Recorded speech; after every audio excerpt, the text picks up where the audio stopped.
Vie des saints pour tous les jours de l'année, à Béjot. 4 août, fête de Saint-Dominique, docteur de l'Église, 1696 à 1787. Saint-Dominique de Guzman naquit dans la vieille Castille. Sa mère, avant sa naissance, eut une vision étrange. Il lui sembla voir l'enfant qu'elle allait mettre bientôt au monde sous la forme d'un petit chien tenant un flambeau dans sa gueule et prêt à répandre le feu sur la terre. Son enfance fut marquée par plusieurs autres présages merveilleux. Jeune étudiant, il vivait déjà comme un saint. Il avait chaque jour ses heures fixées pour la prière, et souvent il était ravi en Dieu. Il jeûnait presque toujours, ne buvait jamais de vin, dormait fort peu et n'avait d'autre lit que le plancher de sa chambre. Un jour, ayant tout donné, il dit à une femme qui lui demandait de l'argent pour racheter son frère captif, « Je n'ai ni or ni argent, mais prenez-moi et offrez-moi aux morts en échange de votre frère. » La proposition héroïque ne fut pas acceptée, mais Dominique en eut le mérite.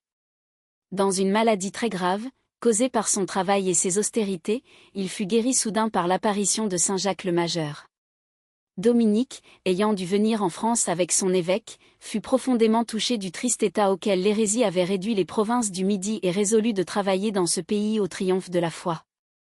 Sentant son insuffisance pour évangéliser seul de si vastes contrées, il appela à son secours des missionnaires pleins de zèle, dont il fit plus tard les premiers religieux de son ordre. C'est à cette époque que la Sainte Vierge lui apparut et lui enseigna définitivement, en lui ordonnant de la répandre, la dévotion du rosaire, qui fut bientôt le plus terrible fléau de l'hérésie. Parmi les miracles quotidiens que Dieu opérait en sa faveur, on rapporte que, dans ses voyages, la pluie tombait souvent autour de lui sans l'atteindre. Qu'un jour, son sac et ses livres, étant tombés dans une rivière, furent repêchés plusieurs jours après, sans qu'on y vît aucune trace d'eau. Dominique fit le voyage de Rome pour obtenir l'approbation de l'ordre des frères prêcheurs. C'est là qu'il rencontra saint François d'Assise, et que ces deux grands saints de l'époque, qui étaient venus ensemble à Rome dans le même but, se reconnurent pour s'être vus en songe, s'embrassèrent comme deux frères et lièrent une amitié profonde qui dura jusqu'à la mort.